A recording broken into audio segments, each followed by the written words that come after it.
Hey, hello everybody, and assalamu alaikum. This is me, Riz Kamali. I hope you all are doing good, and so am I, Alhamdulillah. So, first of all, welcome back to all of you to my YouTube channel. और जनाब आज का ये जो travel vlog है बहुत ही interesting है क्योंकि आज हम करने वाले हैं अपने दिन का आगाज़ देसी नाश्ते से एट देसी ब्रेकफास्ट क्लब।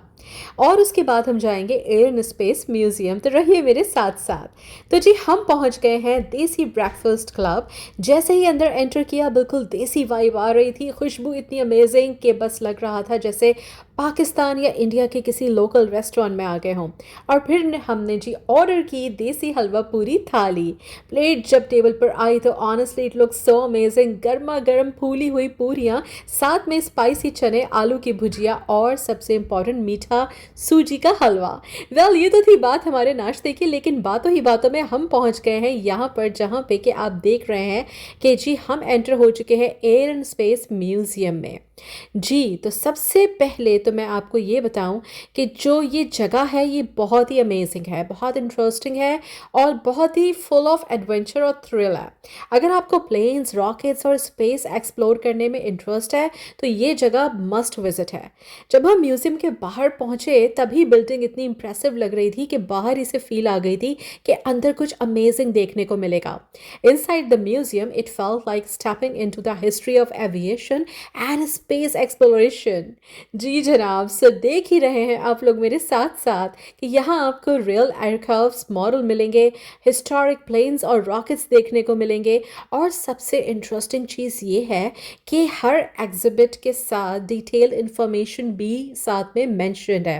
कैसे प्लेन्स डेवलप हुए, कैसे एविएशन टेक्नोलॉजी टाइम के साथ इवॉल्व हुई। डिफरेंट सेक्शंस बने हुए हैं। एक सेक्शन में अर्ली एयरप्लेन्स थे जहां आप ये देख सकते हैं कि एविएशन की जर्नी कैसे स्टार्ट हुई। और फिर जो दूसरा सेक्शन है वहां आपको मॉडर्न एयरक्राफ्ट नजर आते हैं जहां पे आप स्पेस टेक्नोलॉजी तक कैसे पहुंचे ये बताया जाता है। म्यूजियम में सबसे ज़्यादा exciting part obviously space section था। यहाँ रॉकेट्स, सैटेलाइट्स और स्पेस मिशंस के बारे में काफ़ी डिटेल्स गिवन थी। जब आप उन रॉकेट्स को देखते हैं तो रियलाइज़ होता है कि इंसान ने टेक्नोलॉजी में कितनी प्रोग्रेस कर ली है। सोच कर ही अमेजिंग सा लगता है कि एक टाइम था जब फ्लाइंग भी इम्पॉसिबल हुआ करती होगी और आज हम स्पेस तक ट्रैवल कर चुके हैं। वाह क्या बात है, कुदरत है अल्लाह की। म्यूजियम में इंटरैक्टिव डिस्प्लेस भी थे जहां विजिटर्स साइंस और टेक्नोलॉजी को फन वे में समझ सकते हैं। फैमिलीज़ और बच्चों के लिए भी ये बहुत ही मज़ेदार जगह है जहाँ पे आपको एजुकेशन और एक्साइटिंग सारी इन्फॉर्मेशन मिलती है। और ऑनेस्टली अगर आप वाशिंगटन विजिट करते हैं तो air and space museum definitely अपनी लिस्ट में ऐड कर लीजिए क्योंकि ये मस्ट गो प्लेस है। यहाँ आप हिस्ट्री, साइंस और इनोवेशन सब कुछ ही एक ही जगह एक्सपीरियंस कर सकते हैं। हमने म्यूजियम के डिफरेंट सेक्शंस देखे, एक्सप्लोर किए, पिक्चर्स ली, वीडियोस बनाए, काफ़ी इंटरेस्टिंग चीज़ें सीखने को और देखने को मिली। सो whether you are a fan of aviation, space science, or just someone who loves learning new things, the Air and Space Museum is definitely one of the most fascinating places to visit in Washington, D.C. And one of the most fascinating things about this museum is that many of the aircraft and space items here are real and original. These are not just replicas, they are actual machines that played an important role in aviation and space history. For example, you can see famous aircraft like the Spirit of San Luis, the airplane flown by Charles Lindbergh during the first solo non-stop flight across the Atlantic Ocean in 1927. Seeing it in real life makes you realize how brave and determined early aviators were, isn't it? The museum also has exhibits about the Apollo 11 moon landing, one of the greatest achievements in human history. You can learn how astronauts traveled to the moon and see equipment used in those historical missions. And yes, there are also sections explaining how rockets work, how astronauts train for space missions, and how satellites help us communicate and explore the universe. The museum is also designed in a very interactive way. There are displays, videos that explain complex scientific concepts in a simple and engaging way. So even if you are not an aviation expert, you can still enjoy and understand the exhibits. As you walk through the galleries, you can see how aviation evolved step by step. The early aircraft designs look so simple compared to the modern airplanes as we see today, but they represent the beginning of humanity's dream to fly.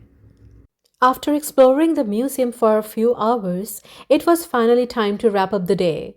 Honestly, the museum was such an amazing experience. It's one of those places where you not only enjoy the visit but also learn so much about aviation and space history. थोड़ी सी थकान भी हो गई थी because we walked a lot inside the museum. So while heading back, we decided to grab something quick to eat और जी फिर हमने सोचा कि क्यों ना हम पिज्ज़ा एंजॉय करें। ट्रैवल का तो एक ही रूल होता है, थक जाओ तो ज़रूर ब्रेक ले लो और ब्रेक हो अगर पिज़्ज़ा ब्रेक तो क्या ही बात है। So on the way back we stopped from some delicious pizza, गर्मा गर्म पिज़्ज़ा स्लाइसेस, रिलैक्स्ड मूड और पूरा दिन याद करते हुए कुछ बातें की और उसके बाद it was the perfect way to end the day. Yes of course, कभी कभी ट्रैवल का बेस्ट पार्ट सिर्फ फेमस प्लेसेस देखना नहीं होता, बल्कि वो स्मॉल मोमेंट्स होते हैं जो आप कैप्चर कर लेते हैं। कुछ pictures, sitting together, enjoying food and talking about the day. आज का दिन बिल्कुल ऐसा ही था। सुबह स्टार्ट हुआ जी देसी हलवा पूरी के साथ और फिर हमने एक्सप्लोर किया एयर एंड स्पेस म्यूजियम और अब एंड हो रहा है एक सिंपल लेकिन परफेक्ट पिज्ज़ा डिनर के साथ। तो जी अगर आपको हमारा साथ अच्छा लगा, यानी कि मेरे साथ आप और आपके साथ मैं, अगर ये सफ़र आपने एंजॉय किया है तो ज़रूर याद रखिए कि जी आपने मेरे इस वीलॉग को लाइक करना है, कमेंट करना है, शेयर करना है और मेरे चैनल को सब्सक्राइब करना तो बिल्कुल भी नहीं भूलना। मिलेंगे नेक्स्ट वीलॉग में, till then take care, bye bye.